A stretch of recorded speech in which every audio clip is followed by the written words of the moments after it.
Hey everyone, and welcome back to Everything Anfield. Today we have something special in store as we dive into the incredible life and career of one of football's true legends, John Barnes. If you're a football fan, you're in for the treat, and if you're a Liverpool fan, you're in for the bigger one. So make sure you stick around till the end, and if you're new here, don't forget to hit that subscribe button for more fascinating stories about the greats that played for Liverpool FC. Now let's jump right into the life of John Barnes. Born on November 7th, 1963 in Kingston, Jamaica, John Barnes' journey into football stardom is nothing short of remarkable. At the age of 12, Barnes and his family moved to London, setting the stage for the future that would captivate football fans all around the world. Barnes began making waves in the football world in the late 1970s. His talent was undeniable, catching the eyes of recruiters from Watford. In 1981 he signed for Watford, making a significant impact under then manager Graham Taylor. The 1982-83 season saw Barnes help Watford secure a second-place finish in the First Division, an historic achievement for the club.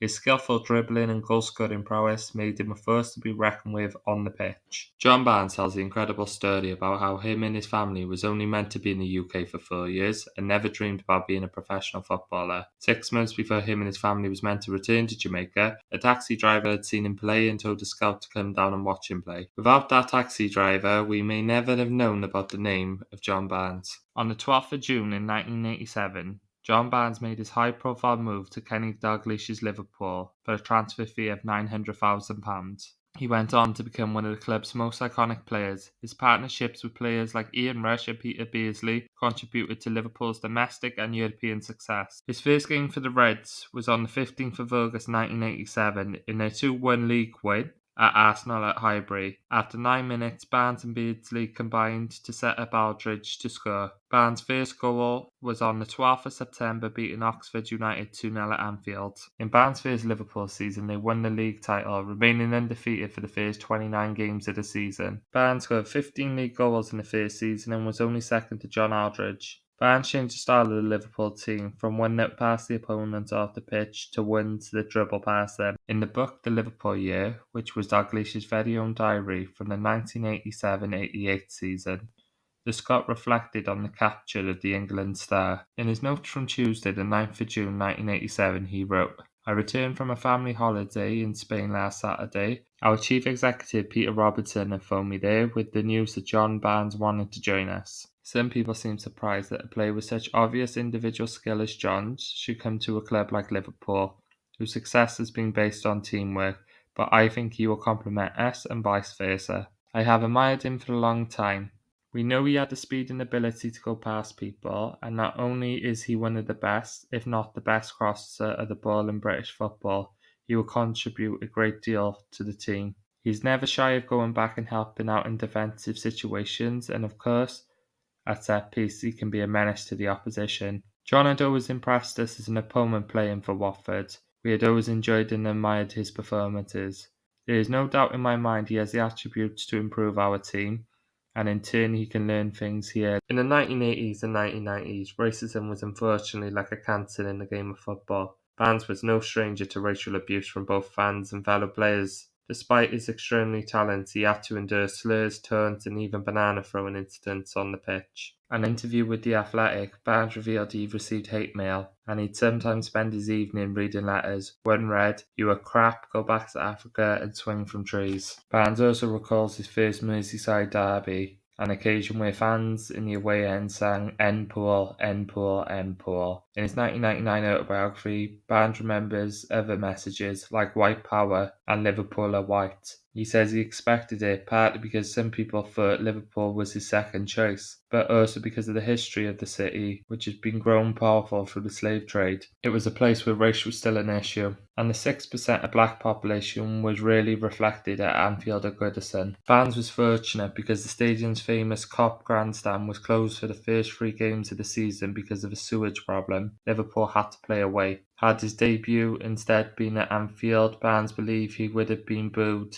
That could have affected me, he said. Instead of succumbing to negativity, Barnes responded with resilience and strength. He became a vocal advocate for racial equality, challenging stereotypes and pushing the change within the football community. His famous backheel goal against Brazil in 1984 became a powerful symbol of his ability to rise above adversity. Off the pitch, Barnes became an anti-racist campaigner. He spoke out against the discrimination, calling for diversity in football. Barnes used his platform to address the race issues within society, highlighting the need for education and understanding to combat racism. John Barnes' impact extends beyond his playing days. As one of the first high-profile black players in English football, he paved the way for future generations, inspiring them to pursue their dreams without fear of discrimination. He is a main part of bringing awareness and positive changes in the attitude towards race in sport. And even after retiring from professional football, Barnes continues to be the force of change. He remains a key figure in discussions about racism, regularly sharing his insights and experience to foster greater awareness and understanding.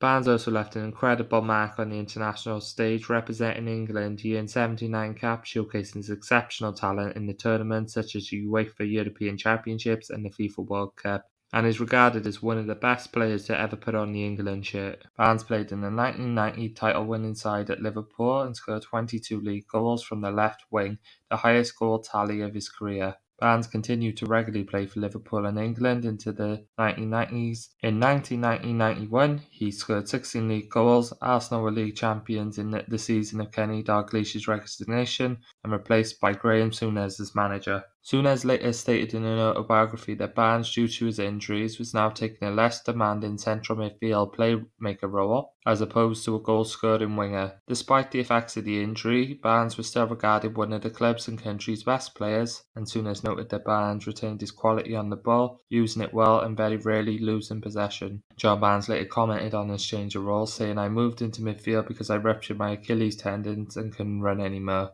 It's not what I wanted to do, it's what I had." On the 13th of August 1997, 3 months before his 34th birthday, after 10 years at Liverpool with 407 appearances, 108 goals and 5 major trophies, Barnes left on a free transfer. He had missed just 3 Premier League games in his final season at Anfield, scoring 4 goals, including a memorable late winner against Southampton. They had led the table for much of the first half of the season before being overhauled by eventual champions Manchester United at the end of January and having to settle for the 4th place finish. Paul Ince, with a completely contrasting style, was signed from Inter Miami to replace Barnes in central midfield. Barnes won the PFA Player of the Year once in 1987-88 season and the Football Writers Association Footballer of the Year twice in 1987-88 season and 1989-90 season. In 2005, he was inducted into the English Football Hall of Fame. When John Barnes hung up his boots and stopped playing football, he was announced as the head coach of Celtic on the 10th of June 1999. John Barnes had become the first black or non-white person to manage one of the Premier clubs in Scotland. John Barnes' record for Scotland showed 29 games, 19 wins, 2 draws, 8 losses, and 75 goals scored in his tenure, giving him a win percent ratio at 65.52%. Despite that strong win percentage, Barnes only lasted 8 months and was sacked. Barnes went on to become the Jamaica manager on September 16, 2008 to June 9,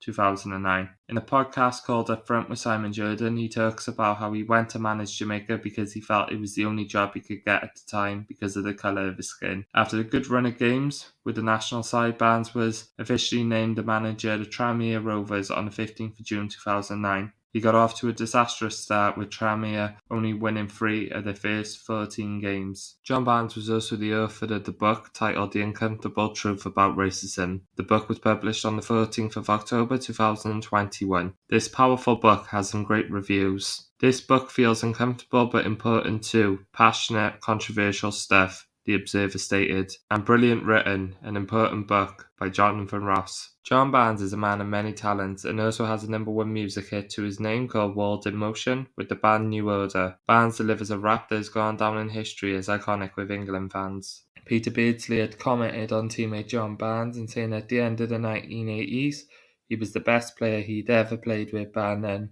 And Jamie Carragher, who made his first Liverpool appearance in January 1997, had said that despite the 33-year-old Barnes now being past his peak, he was still the best player at the club, Technically, he's the best player I've ever trained with or played with. He was great with both feet, they were both exactly the same. I'd say he's the best finisher I've also played with, and that's including Torres, Fowler and Owen. Barnes never used to blast his shot, they'd just get placed in the right corner. You speak with players from those great Liverpool sides and ask them who the best player they ever played with, and they'll all say John Barnes. Following his retirement from professional football, Barnes transitioned into various roles, including coaching and punditry. His insightful commentary and analysis has made him a respected figure in the football community. And there you have it, the extraordinary journey of John Barnes. If you enjoyed this trip down memory lane, give it a thumbs up. And let me know in the comments which player or personality from Liverpool you would like me to cover next. Don't forget to subscribe for more amazing football stories. Until next time, I'm Dan, signing off.